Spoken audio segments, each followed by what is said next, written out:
Bonjour à tous, ici Angelo pour une nouvelle vidéo, nouvelle semaine sur Terre. J'espère que vous allez bien. J'aimerais commencer cette vidéo tout d'abord, chers amis, pour vous souhaiter à tous un très joyeux Noël. Que vous soyez entourés en famille ou même que vous soyez seuls, je vous envoie tout mon amour, mes meilleures pensées et mes meilleurs vœux.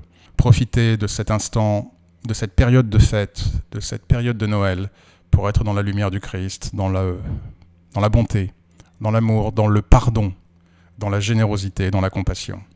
Profitez de cette période de Noël pour prier notre Seigneur Jésus-Christ. Et peu important de savoir si le Christ est né durant la période de Noël ou pas, on s'en fiche complètement. C'est une période qui nous permet de nous tourner vers le Christ et c'est tout ce qui compte. Nous sommes dans la pratique de la croyance et de la foi et de notre dévotion envers notre Seigneur Jésus-Christ. Donc profitez de cette période de Noël pour le prier, pour le remercier, pour lui demander assistance. J'ai souhaité répondre à un commentaire, que j'ai lu sous la vidéo dernière, la précédente vidéo où j'ai partagé une projection astrale qui m'a permise d'être en contact avec l'archange Gabriel. Et c'est Gonzala Lazaro qui nous dit « Bonjour Angelo, comment faire pour savoir si c'est le vrai archange ?» Alors je vais répondre à cette question, mais je vais aussi répondre à d'autres questions, à une autre question qui m'a été posée plusieurs fois sur ma chaîne, qui est de savoir comment s'assurer que, en gros, c'est le bon être divin qui vient vers nous, sous-entendu. Comment m'assurer que je n'ai pas affaire à un démon qui se déguise en être de lumière. Il faut savoir que ces questions, principalement, concernent les personnes qui ont des sens spirituels ouverts. Troisième œil, ou alternativement projection astrale. Lorsque vous priez, la question ne se pose pas. Si vous priez un archange, l'archange vient. Si vous priez le Christ vient. Ce sont des règles spirituelles, c'est ainsi. La question se pose davantage si vous avez des capacités spirituelles particulières, une fois de plus, troisième œil, que vous vous retrouvez face à un être angélique. Ça peut être un ange, ça peut être un archange, ou pourquoi pas le Christ, un être divin. On peut même élargir la liste aux saints, à Jésus-Christ, à la Sainte Vierge Marie. La question concerne plutôt cela, ce cas de figure. Ou alors, si vous êtes en projection astrale, que vous appelez un archange, un ange, la Vierge Marie, le Christ, un saint, et que vous vous retrouvez devant eux. Tout d'abord, je tiens à commencer la réponse à cette ou ces questions par la chose suivante. Les cas d'imposture sont marginaux. Je répète, les cas d'imposture sont marginaux. Est-ce qu'ils existent? Bien sûr. Est-ce qu'ils constituent une règle? Ou est-ce qu'ils représentent une occurrence suffisante pour que vous ayez à vous poser la question et à vous en inquiéter? Non. Lorsque vous priez, vous ne pouvez pas être dans cette suspicion ou dans cette interrogation. La peur n'est pas une option pour le spiritualiste divin. Qui plus est, plus vous doutez, plus vous êtes dans la crainte, dans l'angoisse, dans la peur, dans l'anxiété, appelez ça comme vous voulez, que vous pourriez peut-être ne pas avoir affaire à l'authentique être divin face auquel vous vous trouvez, plus vous allez abaisser vos énergies et plus vous allez appeler les forces du mal. Parce que la peur nourrit le mal. Vous ne pouvez pas vous le permettre. La peur est l'énergie antinomique de la foi. Plus votre foi est faible, plus votre peur grandit, plus vous donnez prise et force aux énergies du mal. Il faut bien comprendre cela. Aussi, et Dieu sait que je suis prudent avec mes énergies et avec les énergies que j'autorise venir près de moi ou autour de moi, je ne me mets pas dans ces interrogations permanentes que je vois fleurir bien trop souvent sur les forums, sur Internet ou dans les commentaires.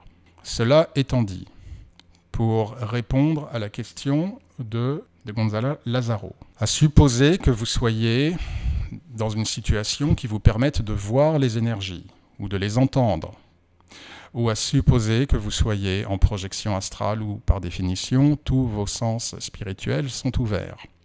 Si vous appelez un archange et qu'un être vient, il y a un peu de recherche à faire. Et c'est là où vous devez savoir un petit peu, déjà, pourquoi est-ce que vous voulez appeler l'archange Gabriel. Déjà, si vous n'êtes pas capable de répondre à cette question de manière précise, c'est que vous n'avez probablement pas fait votre travail. On n'appelle pas l'archange Gabriel parce que c'est fun, ou juste parce qu'on a envie d'être devant l'archange Gabriel. Déjà, qui est l'archange Gabriel? Quelles sont ses caractéristiques? Quelles sont ses couleurs? Si vous n'êtes pas capable de répondre à ces questions, vous pouvez toujours appeler l'archange Gabriel, mais dans ce cas, ne me demandez pas comment faire pour savoir si c'est le vrai archange. C'est-à-dire qu'il y a une part de travail, de job que vous devez faire vous-même en amont. Il y a donc une question de responsabilité. Lorsque je me retrouve en projection astrale, depuis tout le temps où j'ai accompli des projections astrales et où j'ai souhaité être en contact avec des êtres lumineux, des êtres divins, il n'en est pas un que j'ai appelé sans savoir, petit 1, pourquoi je l'appelais et quelles étaient ses caractéristiques. Donc, comment se renseigner sur les caractéristiques d'un ange, par exemple? D'un saint, c'est plus facile, puisque par définition, il y a probablement davantage d'écrits accessibles sur la vie des saints. J'ai fait des vidéos sur Saint Benoît et Saint Charbel. Ça peut être un bon début pour vous. Mais vous pouvez vous intéresser à d'autres saints et vous trouverez pléthore d'informations sur la toile ou dans les librairies qui vous permettront de mieux connaître ce saint. Quelle est son histoire, quelle fut sa vie, quelles sont ses vertus, pourquoi le prier, etc. etc. C'est la première étape. La première étape est une étape de documentation, d'information. Pour les anges ou les archanges, cela peut être un peu plus compliqué puisqu'il y a foultitude d'informations en ligne dont certaines peuvent être contradictoires. Le souci avec les êtres angéliques, c'est qu'il y a énormément de paradigmes différents qui vont vous les décrire de manière différente. Chers anges, intéressant lapsus, chers auditeurs, voilà, vous voyez, je vous considère comme des anges. Chers auditeurs, pour les archanges principaux, en tout cas les Gabriel, Raphaël et Saint-Michel, je vous invite à lire les Écritures saintes. Pour Raphaël, je vous invite à lire le livre de Tobie, l'histoire de Raphaël avec Tobie. Mais il y a un travail, si vous voulez vraiment aller à la source, c'est de lire les textes sacrés hébraïques, la Kabbale juive. C'est là où vous trouverez des renseignements authentiques sur les anges et sur les archanges. Tout ce qui est site moderne, site occidental, vous allez tomber sur des sites New Age ou métaphysiques qui ne connaissent pas vraiment ces êtres-là et qui pourraient vous induire en erreur quant à leurs caractéristiques. Maintenant, il y a des traits, évidemment, que vous retrouverez sur tous les sites, comme Saint-Michel, évidemment, le défenseur, bien évidemment, Saint-Raphaël, le guérisseur, bien évidemment. Mais si vous voulez vraiment vous intéresser à d'autres anges ou archanges peut-être moins populaires, je vous invite vraiment à faire vos recherches et à étudier plutôt les textes d'inspiration ou d'origine juive / hébraïque. Donc faites ces recherches-là. À quoi peut ressembler l'ange ou l'archange? Quelles sont ses vertus? Quelles sont ses propriétés? Pourquoi faisons-nous appel à lui? Quelle est son histoire? Et ensuite, ayez juste confiance que vous avez le bon archange ou le bon ange en face de vous. Maintenant, vous pouvez procéder à des vérifications, ce qui me permet de basculer sur la seconde question qui n'est pas posée, mais qui est connexe et utile. Comment pouvons-nous nous assurer que nous avons un être divin authentique face à nous? Là encore, il faut observer une règle. Si vous appelez Gabriel, ce n'est pas Saint-Michel qui va venir. Ce n'est pas Saint-Benoît qui va venir. Ce n'est pas le Christ qui va venir. Ce que je veux dire par là, c'est qu'il ne peut pas y avoir, entre guillemets, d'imposture ou de falsification d'un être de lumière par un autre être de lumière. Si falsification ou fraude il y a, c'est de la part d'un être maléfique. Donc, lorsque vous êtes face à un être de lumière que vous avez appelé, un être divin que vous avez appelé, le Christ, la Vierge Marie, un saint ou un ange, comment vous assurer que vous avez affaire à la bonne entité divine? Alors, il y a plusieurs possibilités. Je vais maintenant parler de techniques que j'ai testées, puisque je suis un praticien. Je ne suis pas dans l'idéologie, je suis dans la pratique. Lorsque je me retrouve face à un être divin que j'ai appelé, en l'occurrence, en ce qui me concerne, en projection astrale, et que je me retrouve face à un ange, un archange ou un saint. Donc, si vous êtes face à un être angélique quand je suis face à un être angélique ou à un saint, je récite des prières. Peu importe les prières que vous récitez. Vous pouvez réciter le Notre Père, vous pouvez réciter le Gloria, très bien le Gloria, parce que c'est une glorification de Dieu. Vous pouvez réciter ça et vous voyez comment l'être divin réagit.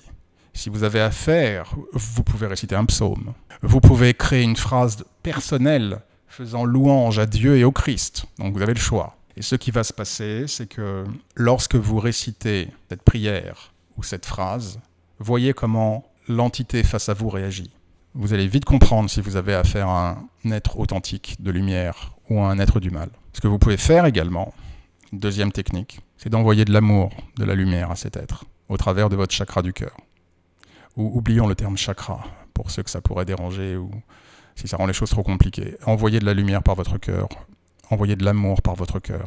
Vous pouvez le faire en intention, si vous êtes éveillé et que vous avez vos sens spirituels ouverts, ou vous pouvez le faire évidemment en énergie, directement en projection astrale. Et là, vous voyez comment l'entité face à vous réagit. Un être de lumière, un être divin, ne sera jamais dérangé par la récitation d'une prière, par la glorification de Dieu, que ce soit au travers d'une prière comme le Gloria, ou que ce soit au travers de vos mots personnels. Un être maléfique le sera. Un être divin ne sera jamais dérangé par la lumière que vous lui enverrez, par l'amour que vous dégagerez. Un être maléfique le sera. Une autre technique que vous pouvez utiliser, c'est d'enjoindre l'être que vous avez face à vous, au nom de Jésus-Christ, de se présenter à vous. Donc, vous voyez, chers amis, vous avez quelques outils qui vous permettent de vous assurer de la légitimité des êtres divins que vous avez appelés, qui apparaissent à vous, qui viennent à vous. Étant entendu qu'une fois de plus, concernant la simple prière, vous ne pouvez pas vous permettre d'être dans le doute permanent. Sinon, ne priez pas. Si vous priez, c'est avec toutes les fibres de votre être et avec foi. Si vous avez la moindre crainte, qu'en priant, c'est peut-être un zombie, une goule, un démon, un succube, que sais-je, qui va venir, ne priez pas.